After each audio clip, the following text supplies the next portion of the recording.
Imagine walking into your office one morning, coffee in hand, ready for another day at the job you've poured your heart into for years.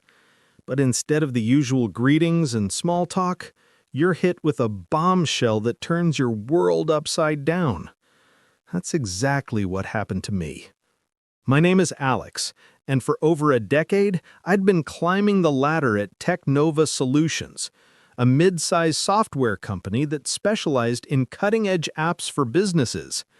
I started as a junior developer, fresh out of college, and worked my way up to senior project manager. I thought I had it all figured out: loyalty, hard work, and a boss who seemed to value my contributions. But oh, how wrong I was. Let me take you back to that fateful Monday. The office was buzzing, as always, with the hum of keyboards and the occasional laugh from the break room. I settled into my desk, checking emails, when my boss, Mr. Harlan, called me into his office. Harlan was the kind of guy who wore expensive suits but never quite filled them out, always barking orders, taking credit for others' ideas, and playing favorites. I'd tolerated him because, well, that's corporate life, right? But this time, his face was smug, like he'd just won the lottery. "Alex," he said, leaning back in his leather chair, "we need to talk about your future here." My stomach dropped. Future. I'd just led a team that launched our biggest project yet, bringing in millions in revenue. What could this be about? He slid a folder across the desk. "We're bringing in someone new, fresh blood, and I need you to train them, show them the ropes, all your processes, everything." I blinked, confused. Train them for what? A new role? He chuckled, that condescending laugh that made my blood boil. "No, Alex, for your role. You're being phased out. Budget cuts, you know how it is. But hey, you'll get a nice severance if you play nice." Phased out? After all I'd done? I felt a wave of anger rising, but I kept it together.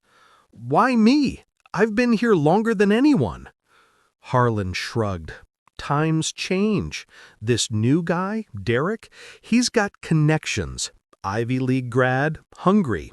You'll start tomorrow. Make sure he learns fast. We want a smooth transition. I left his office in a daze, my mind racing.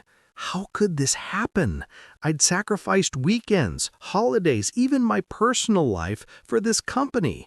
And now they were tossing me aside like yesterday's news. But here's the twist Harlan didn't know. I wasn't just an employee. Years ago, in a move no one saw coming, I'd quietly bought out the majority shares of Technova through a holding company. I owned the place, and he had no idea. As I drove home that night, the rain pounding on my windshield like my pounding heart, I couldn't stop thinking about it. Betrayal stung deep, but revenge? That was starting to sound sweet. Little did Harlan know, his little power play was about to backfire in ways he couldn't imagine. What would you do if you were in my shoes? Stick around, because this story is just getting started. That evening, I sat in my living room, staring at the walls, replaying every interaction with Harlan. He'd always been a climber, stepping on people to get ahead. I remembered the time he took credit for my algorithm that saved a client millions, paraded it as his genius in board meetings, or how he'd undermine me in subtle ways, like assigning impossible deadlines just to watch me scramble. But owning the company? That was my secret weapon, born from a lucky investment and a silent partnership years back. I'd kept it hidden to avoid the politics, letting the board handle the facade. Now it was time to use it. The next day, I showed up early, forcing a smile. Derek arrived all eager and polished, shaking my hand like we were old pals. "Looking forward to learning from the best," he said. Oh, if only he knew. As I began showing him my systems, the proprietary software I'd developed, the client lists I'd nurtured, I started planting seeds, not of doubt, not yet, but questions. "Harlan's got big plans, huh?" I'd say casually. Derek nodded, but I could see the ambition in his eyes. He was Harlan's puppet, no doubt. Over the next few weeks, the training dragged on. I taught him everything, from debugging code to negotiating deals. But inside, I was seething. Every compliment from Derek felt like salt in the wound. And Harlan? He'd pop in occasionally, patting Derek on the back, ignoring me like I was already gone. The office whispers started, colleagues giving me sympathetic looks, asking if I was okay. I played the part of the loyal employee, but my mind was elsewhere, planning, waiting for the right moment. One night, after a long day, I pulled out my laptop and reviewed the company docs. As the owner, I had access to everything: financials, emails, even Harlan's performance reviews. What I found shocked me even more. Harlan had been skimming bonuses, inflating his expenses, and bad-mouthing me to the board. It was all there. Digital footprints he thought were hidden. The betrayal ran deeper than I imagined. But revenge? It was brewing. I just needed to train Derek a little more. Or, should I say, mislead him just enough. As the days turned into weeks, I found myself reflecting on how I got here. Back in college, I dreamed of building something great. Technova was that dream, started by a friend who sold me his shares when he retired early. I'd kept my ownership quiet to focus on the work, not the title. But now, with Harlan's knife in my back, it was time to reveal the truth. Would I expose him outright? Or play a longer game? The suspense was killing me, and I bet it's got you hooked too. Let's dive deeper into how this all unfolded.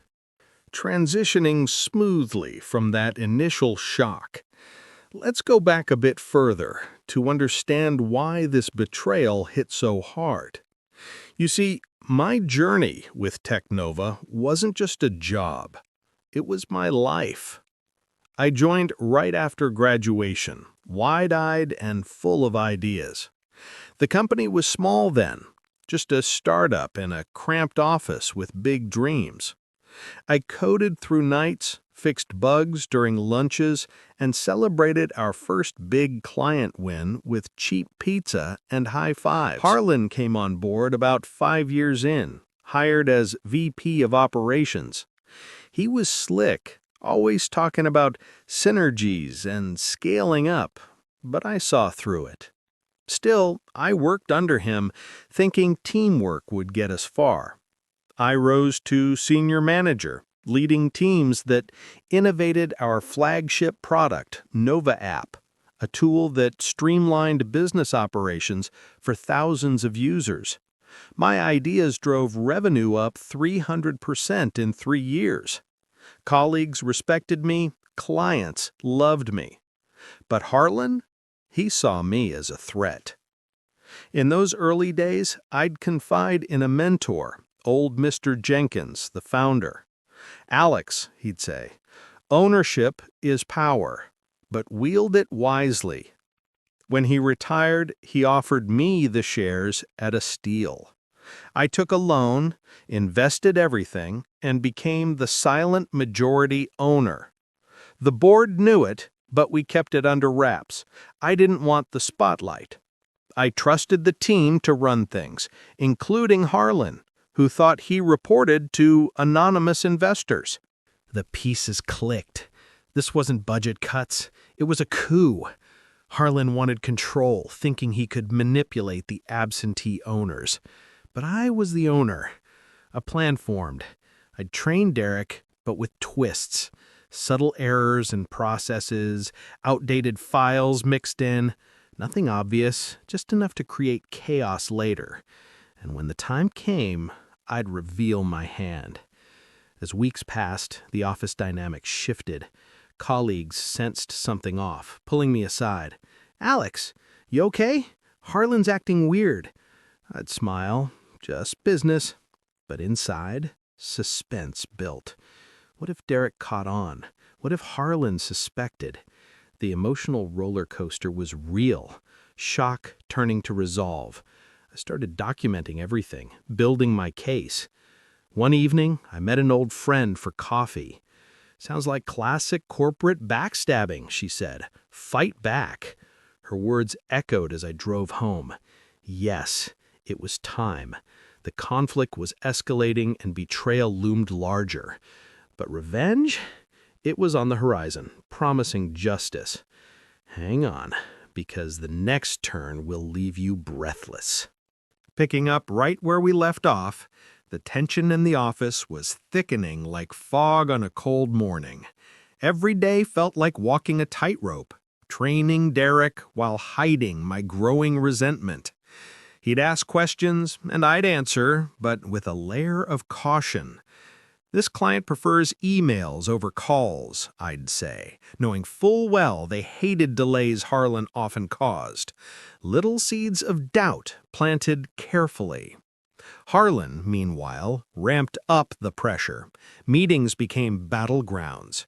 "Alex, your report is late," he'd snap, even though I'd submitted it early.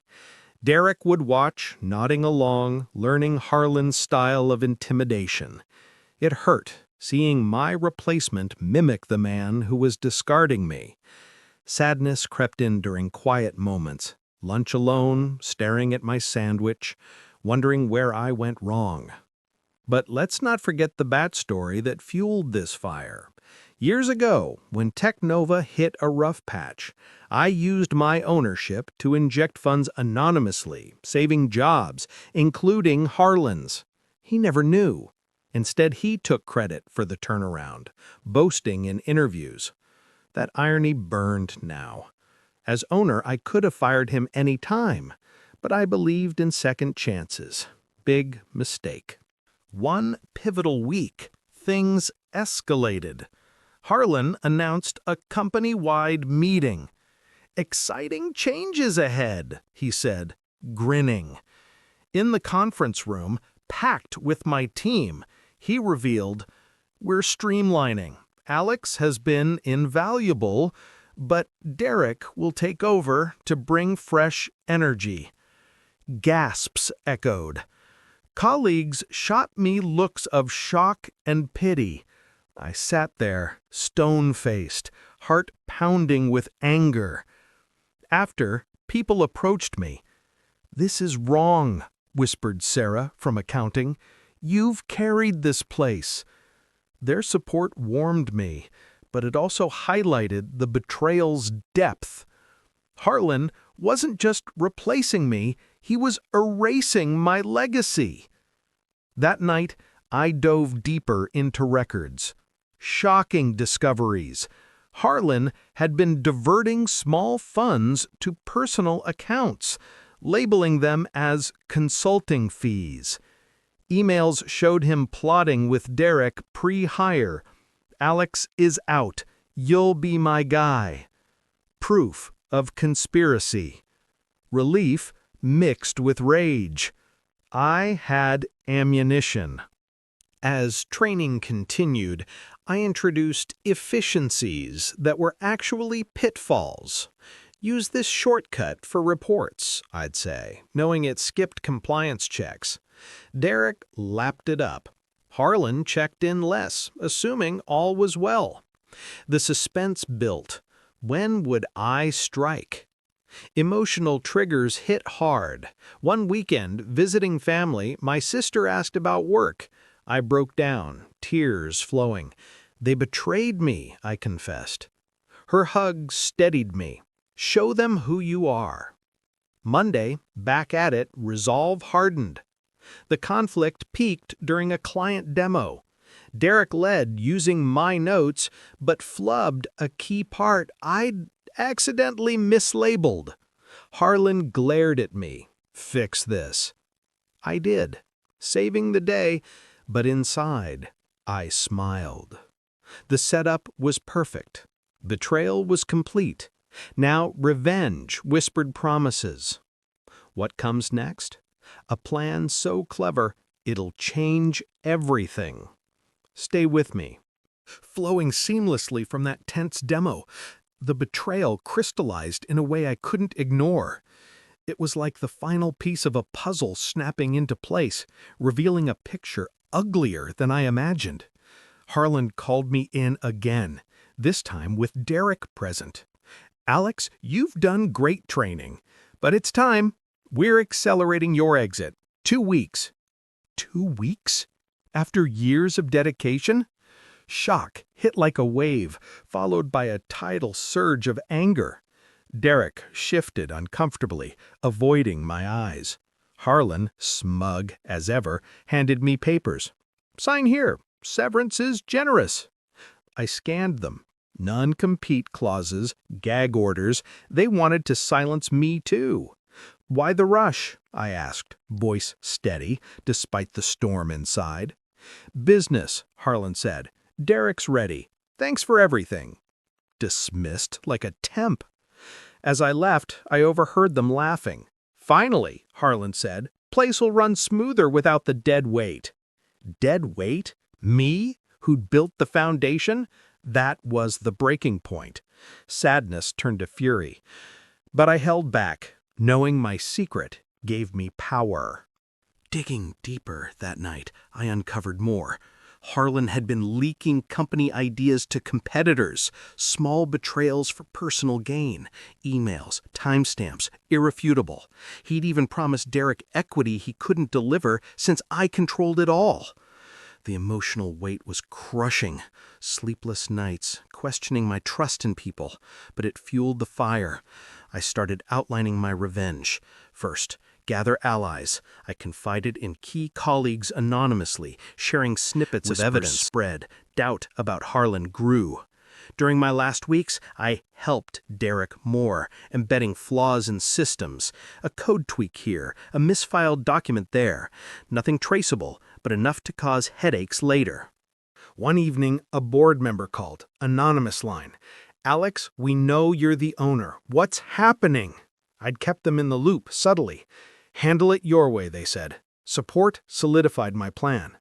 The betrayal's depth shocked everyone I trusted with bits of the story. Friends rallied, "Expose him!" Family encouraged, "Justice time!" Relief came in waves. I wasn't alone. As my exit neared, suspense peaked. Harlan planned a farewell lunch, hypocritical as ever. I'd attend, smiling while plotting. The revenge plan was ready. Reveal, confront, reclaim. But how? The details will stun you. Let's move to the heart of it. With the betrayal laid bare, it was time to shift gears. From victim to architect of justice. The plan took shape in quiet hours, a cinematic build-up of strategy and emotion. I couldn't just fire Harlan. That was too easy. No, I wanted him to feel the sting, to see his world crumble as mine had. First step, documentation.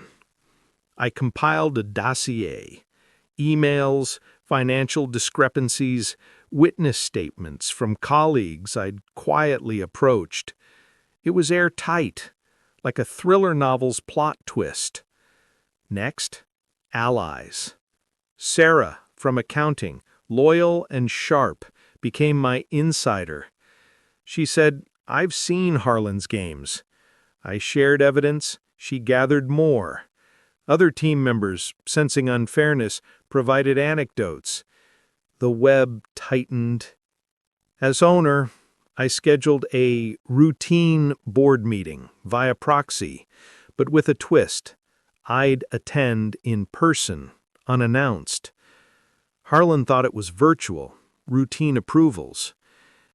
Meanwhile, I mentored Derek one last time, planting a final seed. Watch Harlan. He plays dirty. Doubt flickered in his eyes. Good. Emotional layers added depth. Anger drove me, but sadness for lost trust tempered it. What if this backfired? Cliffhanger thoughts kept me up, but resolve won. The plan's core. At the meeting, reveal my ownership, present evidence, force Harlan's resignation. Then offer Derek a choice: stay ethical or leave. Reclaim my role, but empower the team. Weeks blurred into preparation. I practiced my speech, envisioning Harlan's shock. Relief built as pieces aligned.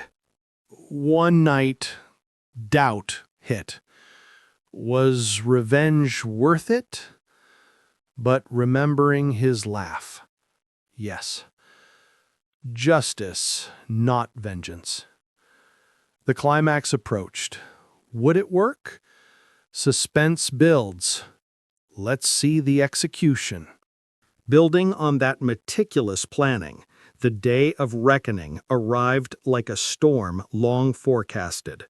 The board meeting was set in our conference room, Harlan presiding virtually from his office, thinking it was business as usual. I arrived early, heart racing, dossier in hand. Colleagues filed in, confused by my presence. Harlan's face appeared on screen, all confidence. Let's start. Agenda, budget approvals, staffing updates. I stood. One addition. Gasps as I revealed, as majority owner, I called this meeting to order. Silence. Harlan's jaw dropped. What? Alex, this is a joke. No joke. I projected evidence, emails, financials. You've betrayed this company, Harlan. Skimming, plotting, undermining. He stammered, face reddening. Lies. Who are you to? I own Technova. Always have. Shock rippled. Colleagues whispered, eyes wide. Derek, present, looked betrayed himself. You knew? He asked Harlan. Harlan sputtered denials, but proof overwhelmed. The board voted. Harlan out, effective immediately. His screen went blank, defeated. Relief washed over me. Justice served. But the climax wasn't over.